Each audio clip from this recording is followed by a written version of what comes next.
In this video, I want to talk about how to read philosophy. To do that, I want to first look at the very word itself, philosophy. If we look at the etymology, or the origin of the word, it's actually broken into two separate parts. This philo root means love, and it's sort of a friendly love, kind of like a fondness that you have for your friend. While the Sophie word comes from the word Sophia, which means wisdom. And as a result, when we talk about philosophy and we try to define philosophy, at least some part along the way, we say it is the love of wisdom. The love of wisdom. You might be asking, well, how do we get to work on this love of wisdom? Well, to me, the best way to do that is to ask questions. Philosophers, all they're doing is asking questions, and they're trying their darndest to answer them. So whenever you read a philosophical work, you ask the question, what questions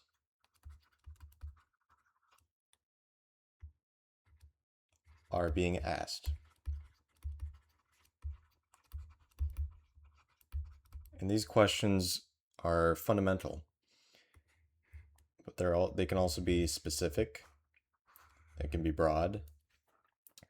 Think sort of the questions, the curious questions that a child might ask, and they get an answer and they keep asking why. This is sort of what philosophers like to do. And now I want to talk about the 5 different types of philosophical writing. The first is going to be the dialogues. The dialogues are some of the oldest types of writing. For example, we have Plato. Plato is considered probably the master of dialogue writing. There are also a few other people like Cicero and Berkeley, but they are not considered as good as Plato. And what a dialogue is basically what it says on the tin. You got two people talking. Maybe one person is asking questions and one is trying to answer, and they argue, or maybe they just talk. And that's what a dialogue is. And they're pretty simple to read, pretty fun to read usually. But they're not that common. The next style of philosophical writing is the treatise / essay. This is probably the most common type of writing in philosophy, and it started out with Aristotle, or whoever wrote the works that we attribute to Aristotle. And it's kind of written in just a very formal manner. You start with big questions and you try to work your way through them. And then at the end, if you have extra sideway questions, then you answer them. Another example of this would be Immanuel Kant, the later German philosopher. And the third one, which is pretty interesting to me, is called the meaning of objections. And how this works is that there is one possible question, and there is answer A, and then answer B.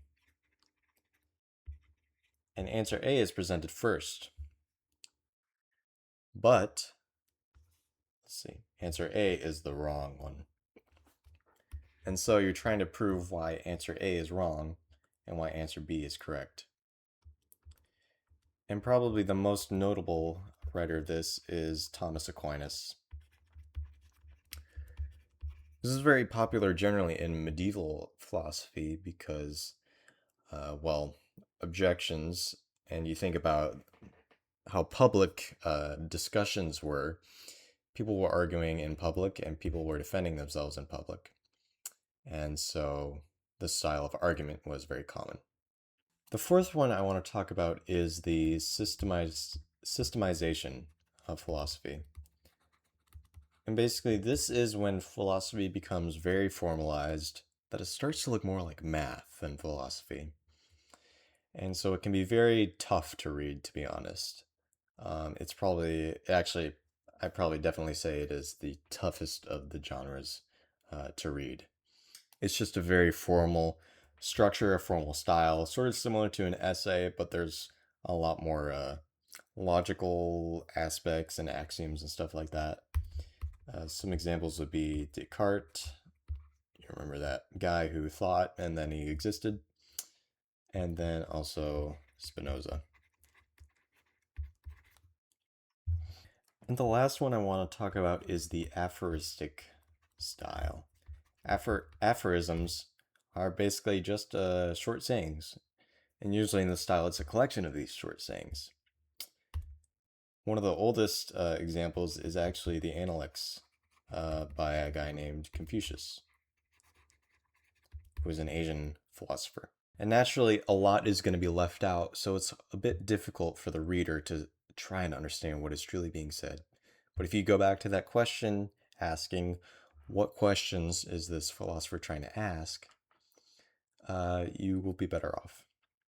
Another example would be Nietzsche, especially Thus Spake Zarathustra. Now, another thing I want to talk about is making up your mind. A lot of these philosophers, they like to argue with each other. They like to disagree with each other, simply for the sake of disagreement. So when you see that people argue and have different viewpoints, you don't need to be afraid of that. Because what this means is that the fact that they are disagreeing means that there are mysteries left to be solved. And so you don't have to worry about what this guy says or what that guy says. Maybe if you want to learn more about the subject, obviously you should read about it. But you should take into account different opinions and different viewpoints.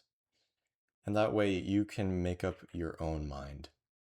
And lastly, I want to talk about 3 prompts that I always use in basically any reading of any genre.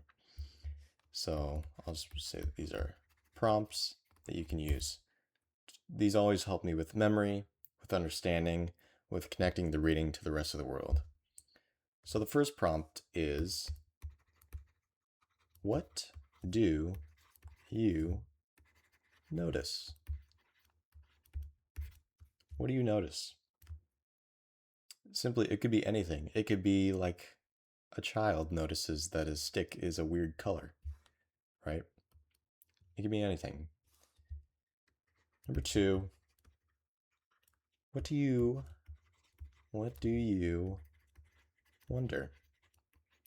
If we go back to philosophy, we talked about how philosophy is the love of wisdom. Aristotle also said philosophy begins in wonder. And I think wonder is a great way to be curious, and it's a great way to ask questions. And that's what this is all about, right? And lastly, what does it remind you of? What does it remind you of? What is a text, a chapter, a paragraph? What does it remind you of in your life? It could be literally anything.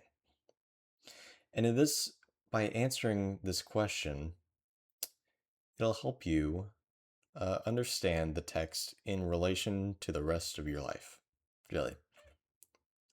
Now, if you use these 3 prompts, like I said, I think it'll help you with memory, with understanding the text, with aligning it with your world. And if you put all these things together when you're reading philosophy, I think you'll be able to understand it better, and I think you'll come away with it stronger. So thanks for watching. This was How to Read Philosophy.